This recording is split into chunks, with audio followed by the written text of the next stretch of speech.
بسم اللہ الرحمن الرحیم۔ السلام علیکم ورحمۃ اللہ وبرکاتہ۔ معزز ناظرین، شب برات کی آمد ہے۔ یہ مغفرت کی رات ہے، لیکن یاد رکھیے کہ اگر گھر میں یہ تین خاموش چیزیں موجود رہیں تو برے حالات اور تنگ دستی آپ کا مقدر بن سکتی ہے۔ لہذا شب برات سے پہلے انہیں پہچان کر گھر سے باہر پھینک دیں، ورنہ آپ جلدی تباہ ہو سکتے ہیں۔ وہ تین چیزیں کیا ہیں؟ ہر گھر میں ایک چھوٹی سی چیز ایسی ہوتی ہے جو روز بروز نقصان پہنچاتی چلی جاتی ہے۔ کیا آپ جانتے ہیں وہ کیا ہے؟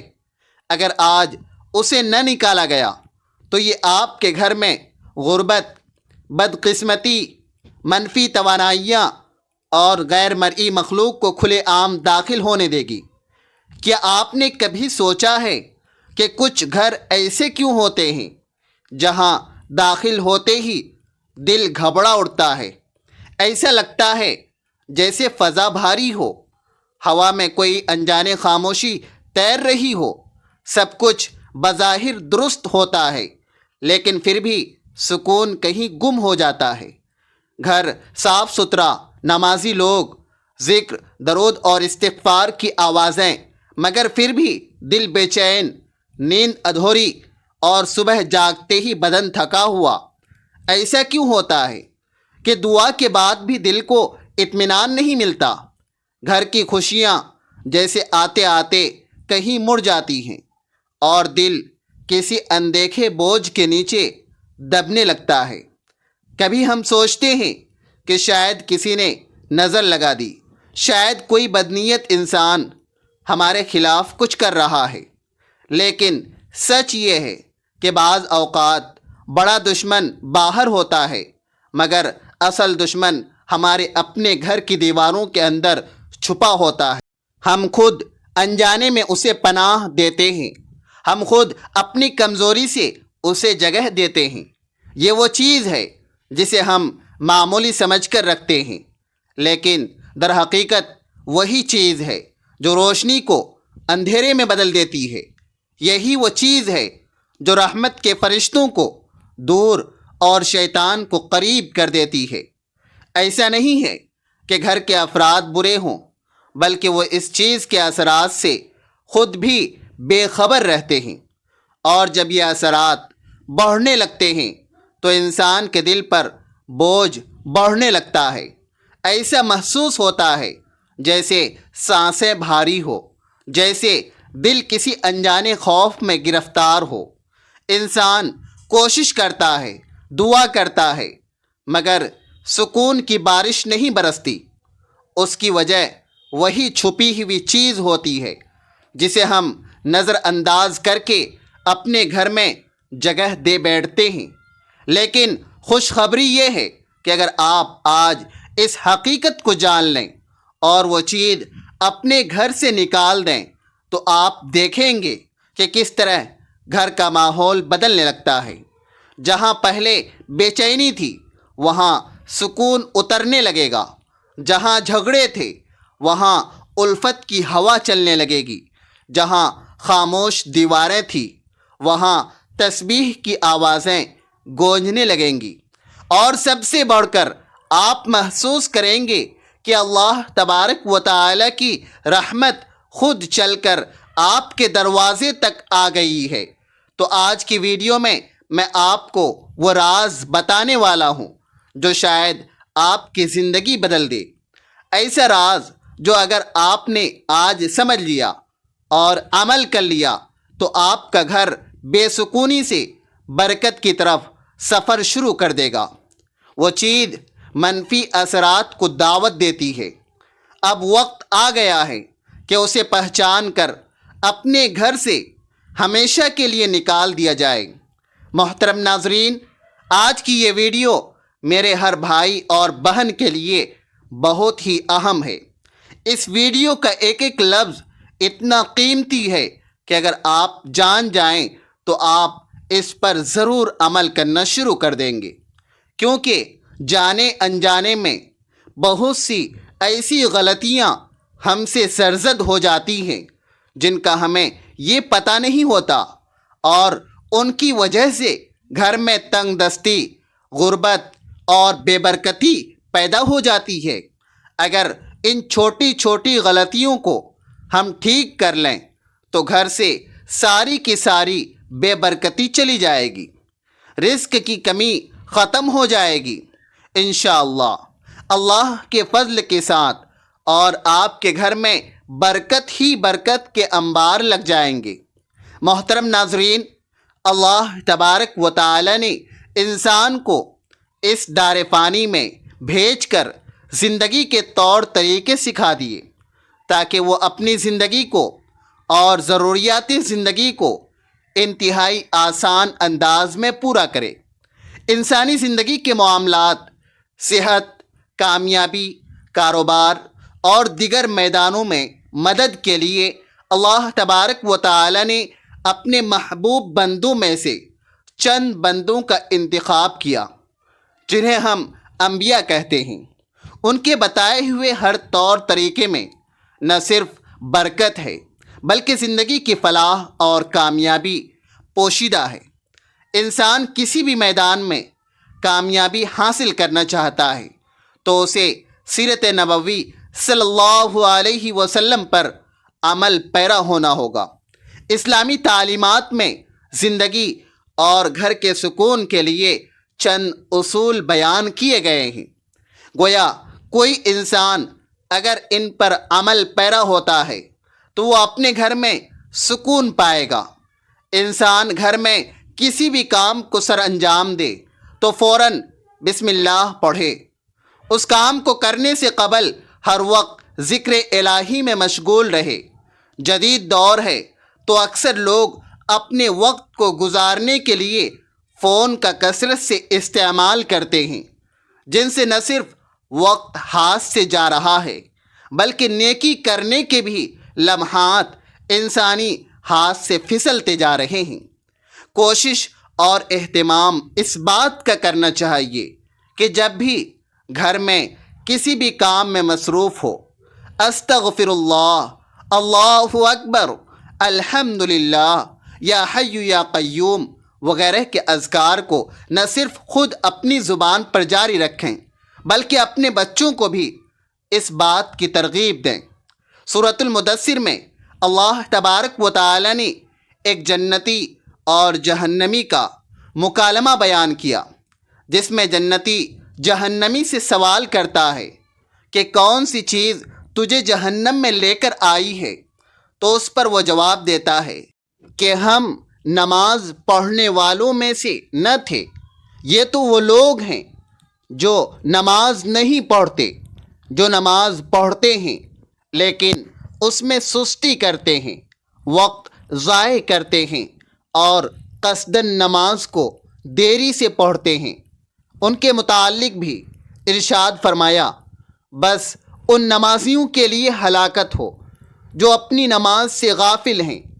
گویا یہ نماز توڑ پڑھتے ہیں، ان میں اکثر غفلت میں پڑ جاتے ہیں، ان کے لیے بھی خرابی ہے۔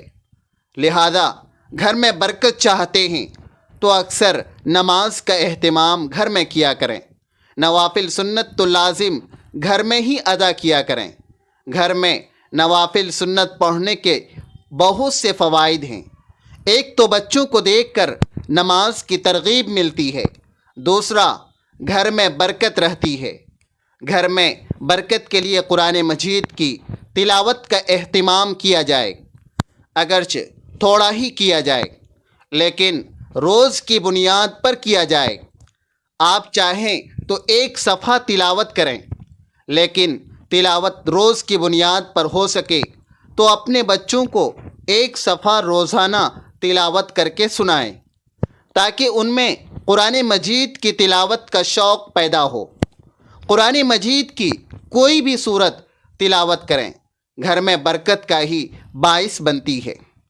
جناب رسالت مآب صلی اللہ علیہ وسلم نے فرمایا، ترجمہ حضرت ابو ہریرہ رضی اللہ تعالی عنہ سے روایت ہے کہ رسول اکرم صلی اللہ علیہ وسلم نے فرمایا، اپنے گھروں کو قبرستان نہ بناؤ، یقیناً شیطان ان گھروں سے دور بھاگتا ہے جہاں سورہ بقرہ پڑھی جاتی ہیں، یعنی گھروں میں نماز اور تلاوت قرآن کا اہتمام کیا کرو۔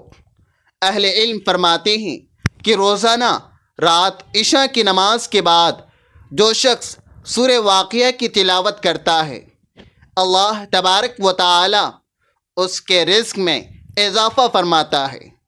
صبح صبح سورہ یاسین کی تلاوت بھی کرنی چاہیے۔ جمعۃ المبارک کو سورہ کہف کی تلاوت کرنی چاہیے۔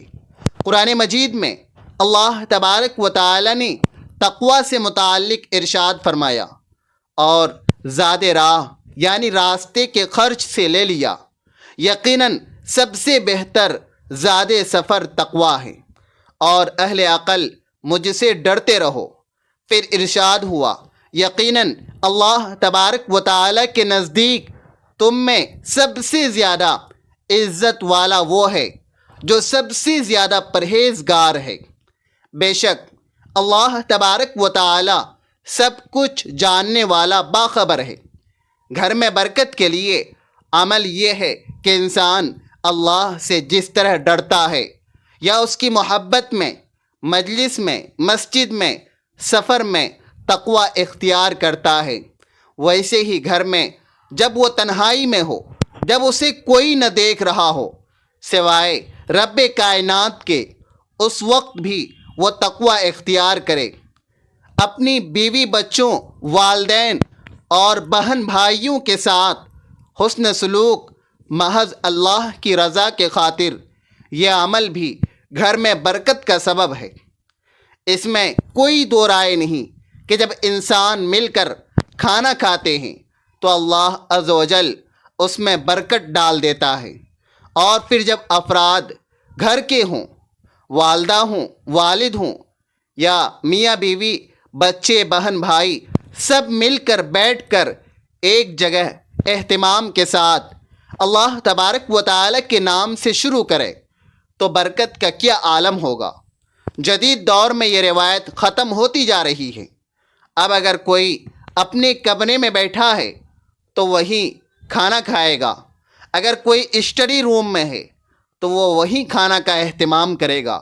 والدین الگ بیٹھ کر کھا رہے ہوتے ہیں، ایسا کرنا برکت کو ختم کرنے کے مترادف ہے۔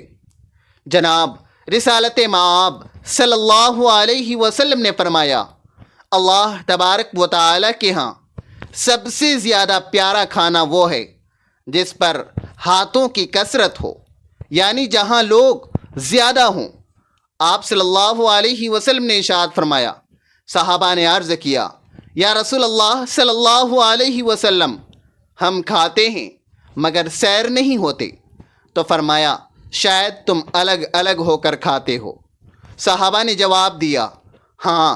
فرمایا، اپنے کھانے پر اکٹھے ہو جاؤ اور اس پر اللہ تبارک و تعالی کا نام لو، اس میں تمہارے لیے برکت ڈال دی جائے گی۔ اللہ تبارک و تعالی نے رزق کی تقسیم کے اوقات کار مقرر تو نہیں کیے، لیکن اسلامی تعلیمات سے معلوم ہوتا ہے کہ چند ایسے اوقات کار ہیں جن میں اگر انسان رزق حلال کی تلاش میں نکلے تو اسے نہ صرف رزق ملتا ہے بلکہ اس کے رزق میں اللہ تبارک و تعالی برکت بھی ڈالتا ہے۔ ہماری تہذیب و ثقافت کا یہ حصہ رہا ہے کہ ہمارے بڑے صبح جلدی اٹھ جاتے تھے، فجر کی نماز ادا کرنے کے بعد تلاوت قرآن کرتے تھے اور پھر رزق حلال کی تلاش میں نکل پڑتے تھے، یہاں تک کہ وہ شام کو واپس لوٹ آتے تھے اور عشاء کی نماز کے بعد سو جاتے تھے۔ یہ ایسا وقت ہے رزق حلال کے لیے جس میں نہ صرف انسان زیادہ سے زیادہ اللہ تبارک و تعالی کا فضل سمیٹ سکتا ہے بلکہ اس میں برکت بھی حاصل کرتا ہے۔ لیکن عصر حاضر میں تمام اوقات کار بدل چکے ہیں۔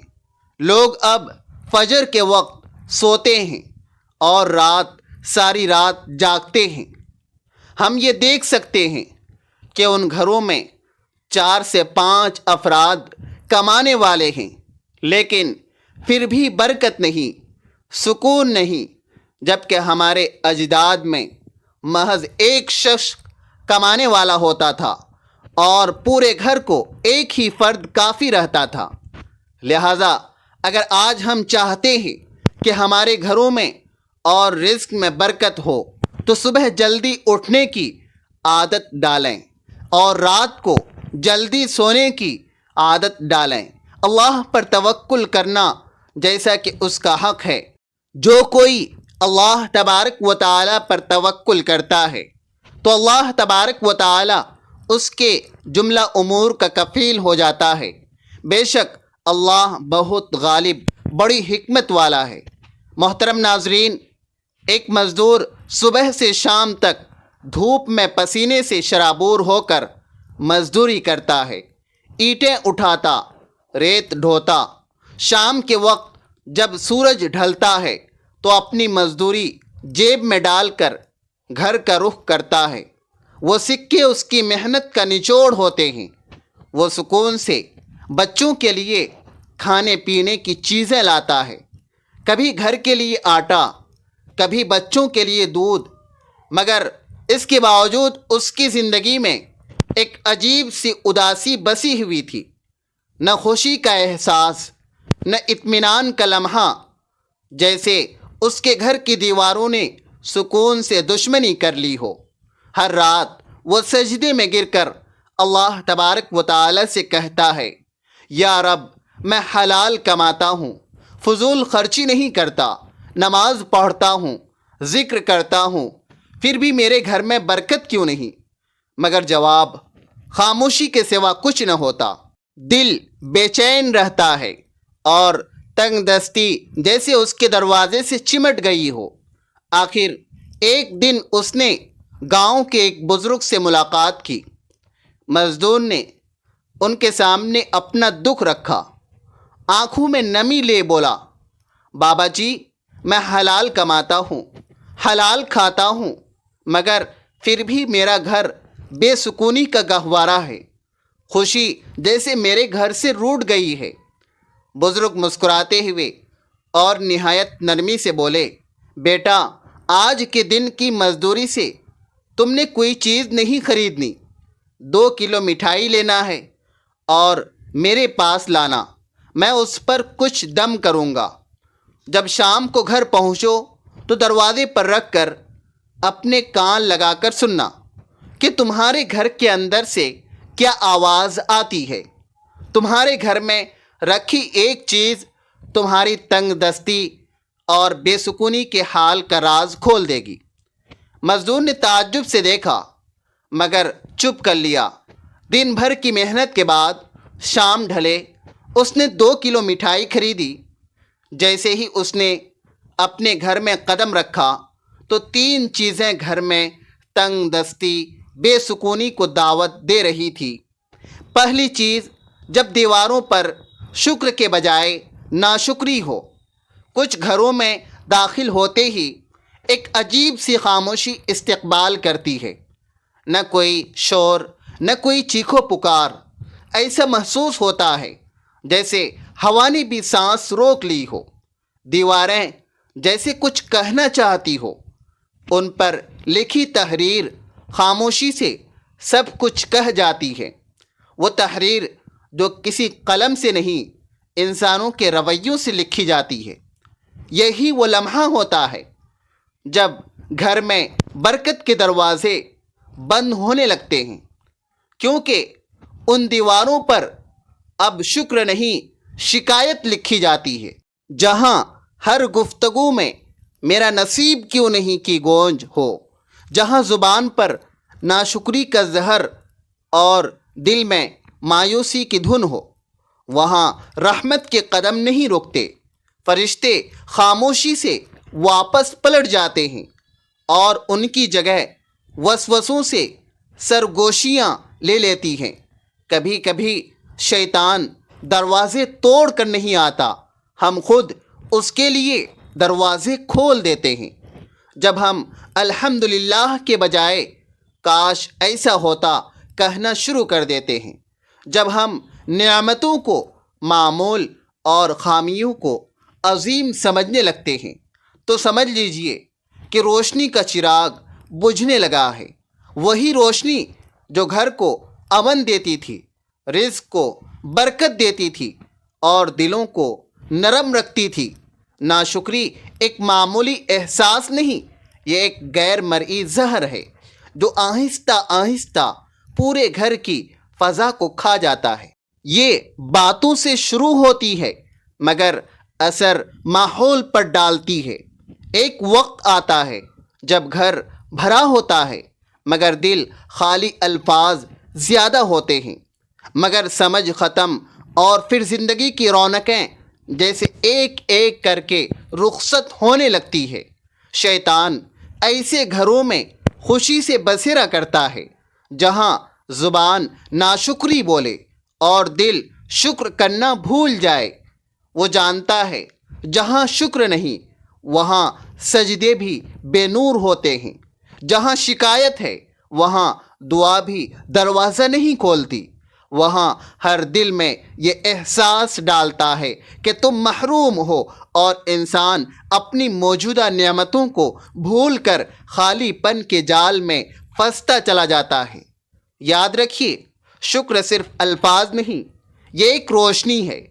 یہ وہ روشنی ہے جو اندھیروں کو پیچھے دھکیلتی ہے، جو فرشتوں کو متوجہ رکھتی ہے اور جو شیطان کے قدموں کو جلا دے۔ جس گھر میں زبان الحمدللہ کہنا سیکھ لے، اس گھر کی چھت بھی دعا بن جاتی ہے۔ اگر آپ چاہتے ہیں کہ تنگ دستی کا سلسلہ ٹوٹ جائے، بے سکونی کی زنجیریں کٹ جائیں اور گھر میں روشنی خود چل کر آئے، تو سب سے پہلے اپنے الفاظ کو بدلیں، کیونکہ جب دیواروں پر شکر لکھا جاتا ہے تو رحمت خود ان الفاظ کو پڑھنے آتی ہے۔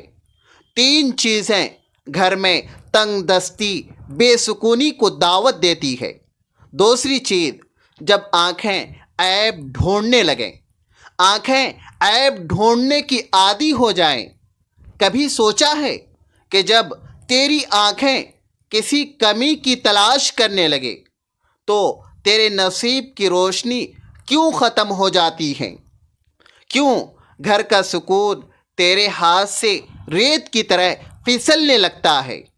کیوں ہر چیز ہونے کے باوجود دل خالی، روح بوجھل اور فضا بے رونق لگتی ہے؟ اس لیے کہ وہ آنکھ جو محبت کے لیے پیدا ہوئی تھی اب تنقید کا ہتھیار بن چکی ہے۔ وہ نگاہ جو رحمت کے منظر دیکھنے والی تھی اب صرف دوسروں کے عیب تلاش کرتی ہے۔ اور جان لیں، جس گھر میں عیب ڈھونڈنے والے بستے ہیں وہاں برکت نہیں رکتی، وہاں شیطان اپنا ٹھکانہ بناتا ہے۔ یہ عیب جوئی معمولی گناہ نہیں ہے، یہ روح کی بیماری ہے۔ یہ وہ آگ ہے جو خاموشی سے دلوں کو جلاتی ہے، تعلقات کو راہ کر دیتی ہے اور گھر کی فضا کو اندھیروں میں بدل دیتی ہے۔ جس گھر میں ہر زبان کسی دوسرے کے قصور گنتی ہے وہاں رزق تنگ ہوتا ہے، دعائیں رک جاتی ہیں اور سکون ہجرت کر جاتا ہے۔ اے وہ آنکھ جو دوسروں کی خامیاں دیکھتی ہے، کبھی اپنے آئینے میں جھانک، تجھے اندازہ ہوگا کہ جو عیب تو دیکھتا ہے وہ تیرے دل کی اپنی غفلت کی عکاسی ہے۔ جو دوسروں میں کمی تلاش کرتا ہے وہ دراصل اپنے اندر کے خالی پن سے بھاگ رہا ہوتا ہے۔ ایسے لوگ گھروں میں شور چھوڑ جاتے ہیں مگر سکون کبھی نہیں۔ شیطان جانتا ہے کہ محبت والے گھر اس کے دشمن ہیں، اس لیے وہ گھروں کی نگاہوں میں زہر گھول دیتا ہے۔ وہ دلوں کے درمیان دیواریں کھڑی کر دیتا ہے، وہ کانوں میں سرگوشی کرتا ہے۔ دیکھو، اس نے تمہارے ساتھ ایسا کیا ہے، اور جب تم اس کے بہکاوے میں آ جاتے ہو تو سمجھ لو تمہارے گھر کی فضا بدل گئی۔ اب وہاں صرف وسوسے بستے ہیں، محبت نہیں۔ یاد رکھو، جس گھر کی آنکھیں عیب دیکھنے لگتی ہے اس گھر کی برکتیں پردہ کر لیتی ہیں۔ جہاں نگاہ میں بدگمانی ہو وہاں فرشتے نہیں آتے، وہاں شیطان رقص کرتا ہے، ناچتا ہے۔ اس کی ہنسی تمہیں سنائی نہیں دیتی، مگر تمہاری ہر بے سکونی اس کی فتح کی گواہی دیتی ہے۔ دلوں کو جوڑنے والی آنکھیں جنتی ہوتی ہیں اور توڑنے والی آنکھیں جہنمی ہوتی ہیں۔ رحمت ان گھروں میں اترتی ہے جہاں نگاہیں پردہ ڈالنا جانتی ہیں، جہاں زبان محبت تلاش کرتی ہے، جہاں دل دوسروں کے لیے دعا کرتا ہے، نہ کہ عیب بیان کرے۔ مومن اگر چاہتا ہے کہ تیرے گھر سے تنگ دستی کا سایہ رخصت ہو جائے، بے سکونی کی زنجیریں ٹوٹ جائیں، تو اپنی نگاہ کو پاک کر۔ عیب دیکھنے کے بجائے خوبی دیکھ۔ عیب چھپانے والا اللہ تبارک و تعالیٰ کا دوست بن جاتا ہے اور عیب پھیلانے والا شیطان کا۔ جب آنکھیں محبت سے دیکھنے لگتی ہیں تو رحمتیں خود دروازہ کھول کر آتی ہیں۔ جب آنکھ دوسروں کی کمی میں الجھ جائے تو سمجھ لے کہ شیطان تیرے ذہن میں اتر چکا ہے۔ تیسری چیز، جب دروازے دعاؤں سے نہیں آوازوں سے کھلیں۔ کیا تم نے کبھی سوچا ہے کہ گھر وہ جگہ ہے جہاں امن اترنا چاہیے، جہاں ہر سانس میں محبت کی خوشبو ہونی چاہیے، جہاں دروازے کھلیں تو اسلام کی روشنی پھیلے؟ لیکن اگر وہی دروازہ شور، تلخی اور چیخو پکار سے کھلے، وہاں زحمت نے جگہ لے لی ہے۔ جب گھروں کے دروازے سلام سے خالی ہو جائیں تو وہاں فرشتے نہیں آتے۔ جب الفاظ بھاری ہو جائیں تو وہاں فضا بھی بوجھل ہو جاتی ہے، اور جب گفتگو میں تلخی پیدا ہو جائے تو برکت زمین سے اڑ جاتی ہے۔ یہی وہ لمحہ ہے جب شیطان دروازہ کھولتا ہے اور کہتا ہے، اب یہ گھر میرا ہے۔ گھر کا شور صرف آوازوں کا نہیں ہوتا، یہ دلوں کے شور سے جنم لیتا ہے۔ جب ماں کا دل دکھی ہو، ماں کا چہرہ بوجھل ہو، بچوں کے لہجے میں کرواہٹ ہو، تو یہ شور دیواروں سے ٹکرا کر واپس آتا ہے، اور آہستہ آہستہ وہ شور گھر کے در و دیوار سے روشنی کھینچ لیتی ہے۔ پھر وہی گھر جو کبھی سکون کا گہوارہ تھا اب بے برکتی کا مرکز بن جاتا ہے۔ یہ شور صرف الفاظ نہیں، یہ رحمت کے فرشتوں کے لیے بند دروازے ہیں۔ وہ گھر جہاں آوازیں اونچی ہو، جہاں زبان تیز ہو، جہاں دلوں میں برداشت نہ ہو، وہ گھر اصل شیطان کا ٹھکانہ بن جاتا ہے، کیونکہ شیطان کو خاموشی نہیں، شور پسند ہے۔ اسے وہ گھر پسند ہے جہاں بحث ہو مگر دعا نہ ہو، جہاں غصہ ہو مگر صبر نہ ہو، جہاں میں ہو مگر ہم نہ ہو۔ اگر تم چاہتے ہو کہ تنگ دستی تیرا مقدر نہ بنے تو اپنے گھر کے دروازے آوازوں سے نہیں دعاؤں سے کھولو۔ سلام کو اپنی دہلیز کا پہلا لفظ بناؤ، درود کو اپنے دروازے کا پہرہ دار بناؤ۔ جب زبان سے سلام نکلتا ہے تو فرشتے جواب دیتے ہیں، لیکن جب زبان سے شور نکلتا ہے تو رحمت کے دروازے بند ہو جاتے ہیں۔ ہر گھر میں خوشحالی، رزق، برکت اور محبت اس وقت اترتی ہے جب اس گھر کا پہلا کلمہ سلام ہو۔ ناظرین، اللہ تبارک و تعالیٰ سے دعا ہے کہ اللہ تبارک و تعالیٰ نیکی کی بات کو سننے، سمجھنے اور اس پر عمل کرنے کی توفیق عطا فرمائے۔ میرا سنانا اور آپ کا سننا اپنی بارگاہ الہی میں قبول اور منظور فرمائے، اور ہمارا خاتمہ ایمان پر فرمائے، آمین یا رب العالمین۔ ناظرین، ویڈیو اچھی لگی ہو تو ویڈیو کو لائک کریں، دوستوں میں شیئر کریں، چینل کو سبسکرائب کریں، اور کمنٹ باکس میں اللہ تبارک و تعالیٰ کے 99 ناموں میں سے ایک نام ضرور ٹائپ کریں۔ اگلی ویڈیو تک کے لیے اجازت دیجیے، اللہ حافظ۔